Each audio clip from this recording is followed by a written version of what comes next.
peacemakers of Christo.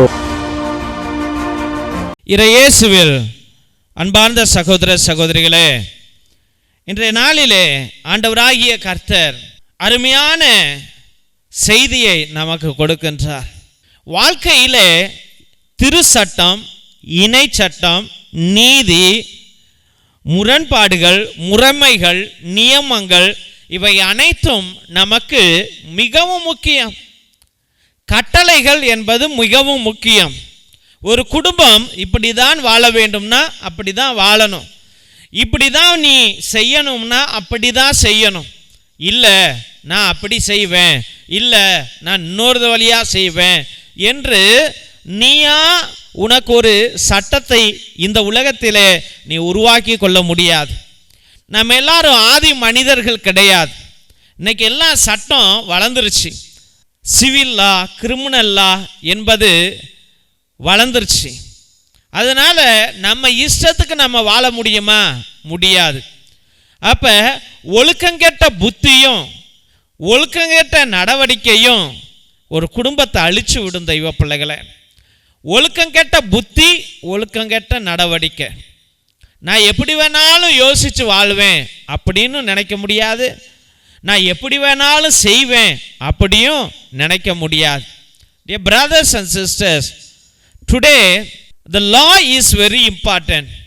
The Bible says, follow the law, follow the 10 commandments of the Lord, and follow what is justice, follow what is right, follow the God's path. கடவுளுடைய வழியை நீ பின்பற்று என்று வேதாகமம் நமக்கு கூறுகின்றது. We cannot live as we like, because today the law has been developed. The laws are developed by the government. We have civil law, criminal law, and all departments, they have their own laws. But today the brother-in-law and sister-in-law, a daughter-in-law or son-in-law, they have no laws. They are our laws, but they have no laws. தெய்வ பிள்ளைகளை இன்னைக்கு மருமகனும் மருமகளும் இல்லை, மாமனாரும் மாமியாரும் அவர்களுக்கு வழி இல்லாமல், இல்லை நீதி இல்லாமல், இல்லை சட்டம் இல்லாமல் வாழ்ந்து கொண்டிருக்கிறார்கள். இதன் நிமித்தமே ஏகப்பட்ட குடும்பங்கள் உடைக்கப்பட்டிருக்கிறது. தாய் தந்தையர் மத்தியிலும் இந்த சட்டம் இல்லை, மகன் மகள் மத்தியிலும் இந்த சட்டம் இல்லை. அதனால் நிறையா குடும்பங்கள் ஒரு ஒழுக்கங்கெட்ட குடும்பமாகவே இருக்கிறது. அந்த காலத்தில் நம்முடைய மூதாதையர்கள் சொல்லுவாங்க, அம்மா அப்பா சொல்லி வளர்த்தாங்க, டே காலையில் எந்திரிச்சு கோயிலுக்கு போ, அப்புறம் சாயந்தரம் வந்த உடனே கோயிலுக்கு போ, 8 மணிக்குன்னா குடும்ப ஜபம், ராத்திரி படுக்கும்போது ஒரு பரலோ ஜபம், ஒரு அருளிருந்த மாதிரியே சொல்லிட்டு படு அப்படி என்று சொன்ன காலம் போய் இன்னைக்கு நம்முடைய பிள்ளைகள் காலையில் எழுந்திரிச்சா ஃபோனு, உடனே ஃபோனு, அப்புறம் சாயந்தரம் வந்த உடனே ஸ்கூல்லேருந்து வந்த உடனே ஃபோனு, அப்புறம் சாயந்தரம் படிக்கும்போது ஃபோனு, படுக்கும்போது ஃபோனு, தூங்கும்போது ஃபோனு. இப்போல் ஃபோனு அவர்களுக்கு சட்டமாக மாறிவிட்டது. இதன் நிமித்தமே ஏகப்பட்ட குடும்பங்கள் இன்று அழிவை நோக்கி சென்று கொண்டிருக்கிறது. மென்டல் டென்ஷனை நோக்கி சென்று கொண்டிருக்கிறது, மென்டல் டார்ச்சரை நோக்கி சென்று கொண்டிருக்கிறது, ஃபெயிலியரை நோக்கி சென்று கொண்டிருக்கிறது.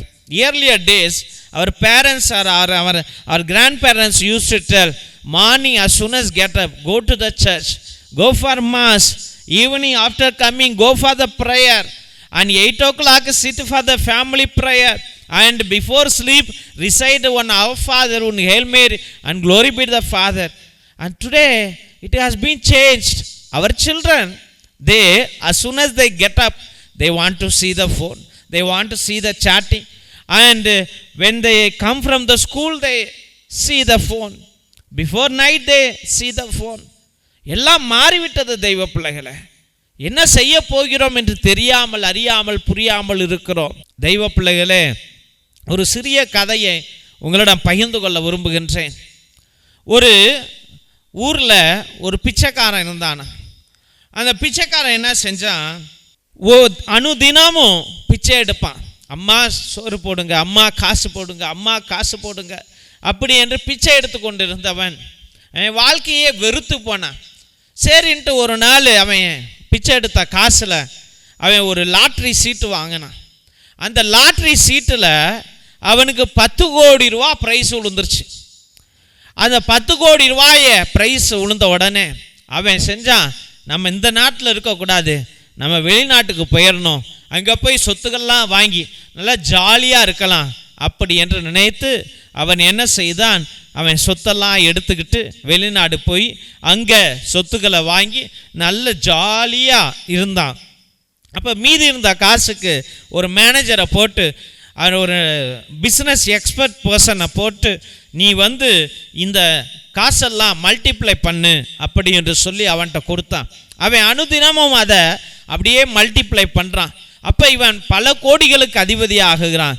அப்போ ஒரு நாள் அவன் மனசு கஷ்டமாக இருந்துச்சு, என்னடா கஷ்டமாக இருக்குதே அப்படி என்று அவன் என்ன செய்தான், அவன் தன்னுடைய பழைய பீரோவை திறந்தான். அதில் அவன் பிச்சை எடுத்த சட்டையை பார்த்தான். அந்த சட்டையை பார்த்த உடனே, ஐயோ இந்த இடத்துலேருந்து தானே நம்ம பிச்சை பணக்காரனாக ஆனோம் அப்படி என்று நினைத்து கொண்டு ஒரு நாள் என்ன செய்தான், அவன் திரும்பியும் அந்த சட்டையை போட்டுக்கிட்டு பிச்சை எடுக்க போனான். பிச்சை எடுக்கும்போது யாரெல்லாம் அவனுக்கு உதவினாங்களோ அவங்களெல்லாம் பார்த்தான். ஆனால் உதவாமல் போனவங்களையும் அவன் கண்டுக்கலை, உதவுனவங்களையும் அவன் கண்டுக்கலை. ஏனென்றால் அவனுக்கு பேக் போன் இருக்குது, அவனுக்கு சப்போர்ட் இருக்குது, அவன் ஒரு கோடீஸ்வரன். அதனால் அவன் அவங்க பிச்சை போடுறாங்களா இல்லையா என்பதை பற்றி அவன் அதிகமாக கவலைப்படவில்லை.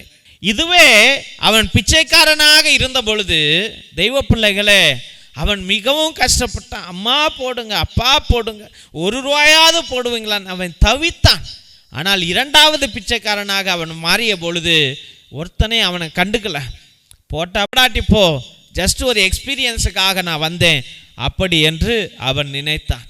தெய்வ பிள்ளைகளே, நம்முடைய வாழ்க்கையிலும் நம்ம என்னைக்கும் சரி பிச்சைக்காரனாகவே வாழ்ந்துட்டு இருக்கிறோம்.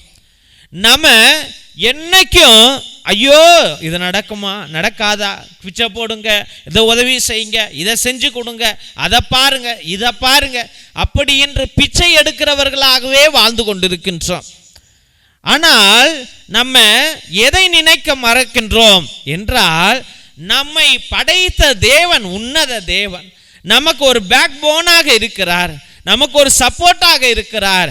அவர் எல்லாத்தையும் செய்யக்கூடிய வல்லவர்.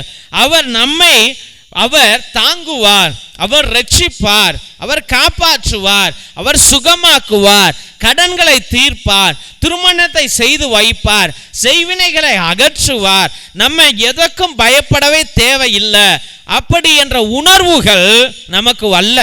நம்ம எல்லாமே பின்னாடி பார்த்தா காலியாக தான் இருக்குது. ஏனென்றால் நம்முடைய உணர்வுகளிலே கடவுள் இல்லை.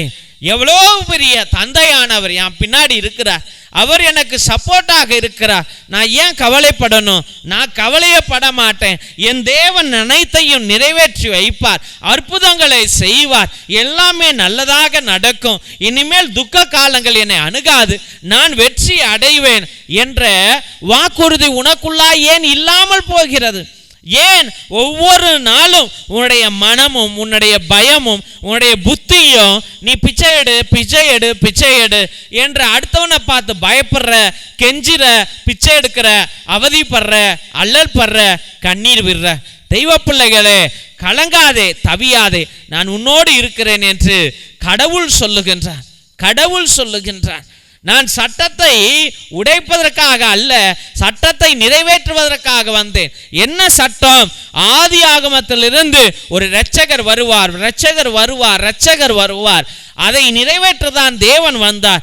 இப்ப அந்த இரட்சகர் என்ன ஓடியா போயிட்டாரு? கிடையாது. அந்த இரட்சகர் நம்முடைய மத்தியிலே வாழ்ந்து கொண்டிருக்கிறார். அவரை உணர வேண்டிய கடமை எல்லாருக்கும் இருக்கிறது. டேவிடாகிய எனக்கும் அந்த கடமை இருக்கிறது, பிள்ளைகளாகிய உங்களுக்கும் அந்த கடமை இருக்கிறது. அவரை உணரணும் தெய்வ பிள்ளைகளே. ஏதோ அனாதைகளை போல நீங்கள் வாழக்கூடாது. நமக்கு என்று ஒரு அப்பா இருக்கிறார், அவர் நம்மை கைவிட மாட்டார், அவர் காத்தருள்வார் என்ற உறுதிப்பாடு உனக்குள்ளாய் இருக்க வேண்டும். My dear children of God, I would like to narrate a story with you. One day there was a beggar in a village, and one day what he did, he was going on begging.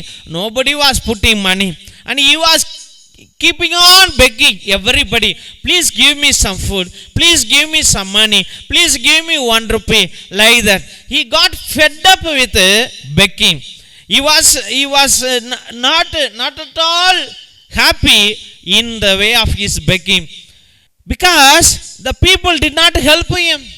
However he begged them, however he pleaded them, however he requested them, they did not help him. Therefore he got frustrated, and he took a little money of his savings, went and got a lottery seat which worth for 5 crores. The price was of 5 crores. Then he got the prize. Surprisingly, he was very happy. Therefore, he left the job of his begging, and now he decided to buy some property and settle himself in a country. So he bought so much property. He bought a house, and rest of the money he had, he called a man, he appointed a expert manager who was well expert in doing business. And this person, what he did, he multiplied the money. He invested the money in business, and he multiplied the money. And he was owner of few crores. The beggar became the owner of few crores.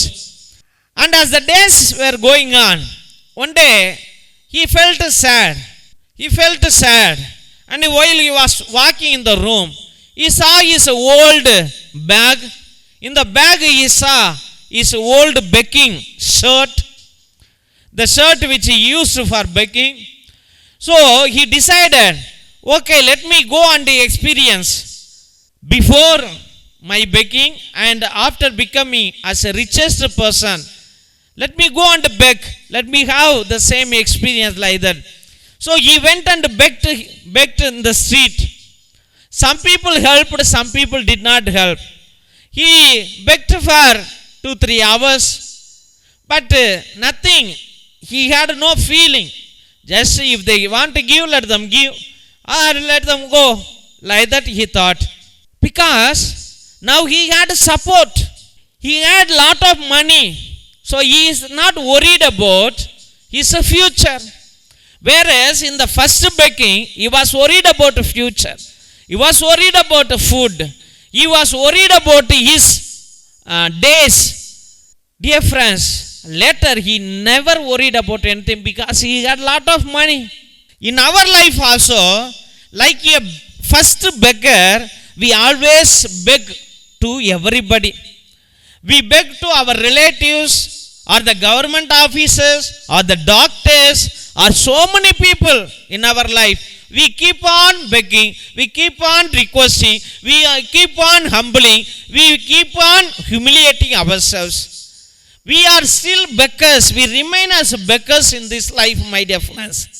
How long are you going to be a beggar? Do you know that the Lord, the heavenly God, created each and every one of us? He is the master of this universe. He is the owner of this universe. He is the richest man of all. He is the richest God of all. Do you know that? Who is He? He is your Father and my Father. Then why should we beg? Why should we beg people? Why should we beg everyone? For your safety, for your well-being, for your happiness, for your future. Why do you beg? You ask the Father, Father, what shall I do? Do to me, Lord. Lord, you are owner of everything. You are master of me. You are master of my body. You are master of my soul. You are master of my spirit. What shall I do, my Lord? If you ask, if you realize, if you experience the God's love, the God's power, the God's concern, then we are already rich people, my dear friends. We need not have to beg everyone. And every time fear is in your heart, every time you get frustrated, every time you get angry, every time you want to separate yourself from your wife or husband, every time you show your saddened face in the family, because you did not realize the Lord in your heart. Your heart is empty. Your soul is empty.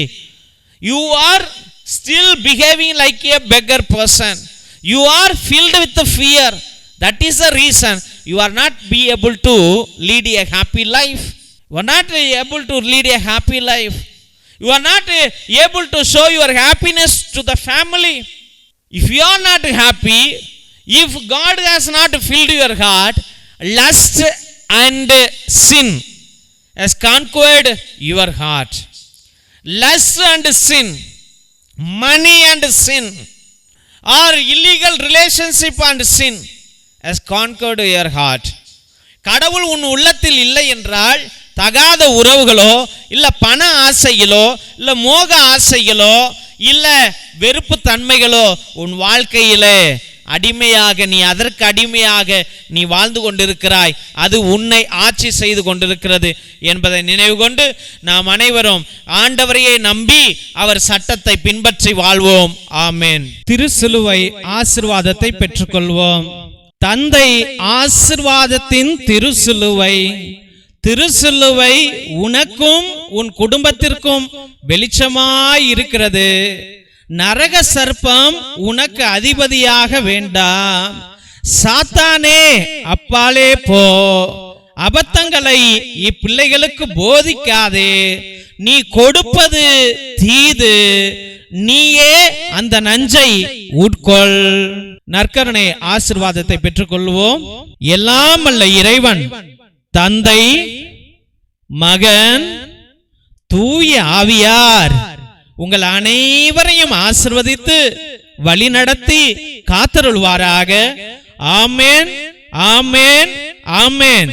இயேசுவில் அன்பார்ந்த சகோதர சகோதரிகளே, முதலாக உங்கள் அனைவருக்கும் எங்களுடைய மனமார்ந்த நன்றிகள். எத்தனையோ பேர் உங்களுடைய முயற்சியின் நிமித்தம் உங்க வீட்டில் இருக்கின்ற நல்ல துணிகள், பத்தாத துணிகள், பயன்படுத்தாத துணிகள் மற்றுமாக நோட்டு, புஸ்தகம், பேனா, பேப்பர், பென்சில் என்றும் சோலார் லைட் என்றும் எங்களுடைய சபைக்கு, ஏழை பிள்ளைகளுக்கு, ஏழை குடும்பங்களுக்கு நீங்கள் உதவி கொண்டே வருகிறீர்கள். உங்களுடைய நல்ல உள்ளத்திற்காக என்னுடைய மனமார்ந்த நன்றிகளை தெரிவித்துக் கொள்கின்றோம். நீங்கள் கொடுத்த ஒவ்வொரு பொருளையும் எங்களுடைய பிஷப் தலைமையிலும் எங்களுடைய சபை தலைவர் தலைமையிலும் அது அனுதினமும் பகிர்ந்தளிக்கப்படுகிறது என்பதை அன்போடு தெரிவித்துக் கொள்கின்றோம். அதனுடைய போட்டோ தான் நீங்க எல்லாரும் இப்ப பார்த்துட்டு இருக்கிறீங்க. அதனால உங்களுடைய நல்ல உள்ளத்திற்கு எங்களுடைய மனமார்ந்த நன்றிகளை தெரிவித்துக் கொள்கின்றோம்.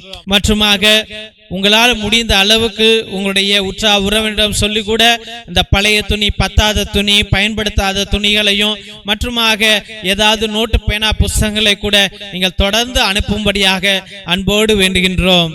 மற்றுமாக தெய்வ பிள்ளைகளே, ஒவ்வொரு நாளும் மதியம் 3 மணியிலிருந்து 5 மணி வரைக்கும் ஃபாதர் டேவிட், அதாவது நான் உங்களுக்காக அனுதினமும் நேர்த்தி திருப்பலி, பரிகார திருப்பலியை அர்ப்பணித்துக் கொண்டிருக்கிறோம். கிரகோரியன் மாசை அர்ப்பணித்துக் கொண்டிருக்கின்றோம். உங்களுடைய கருத்துக்கள் நிறைவேறாமல் இருந்தால் நேர்த்தி திருப்பலி அர்ப்பணிங்கள். 3 திருப்பலி, 5 திருப்பலி, 7 திருப்பலி, 9 திருப்பலி, 12 திருப்பலி, 21 திருப்பலி, 33 திருப்பலி என்று நீங்கள் அர்ப்பணிக்கலாம். மற்றுமாக ஆத்ம இளைப்பாறுதலுக்காக உங்கள் குடும்பத்தில் யாராவது மரித்திருந்தால் கிரகோரியன் மாசை நீங்கள் அர்ப்பணிங்கள்.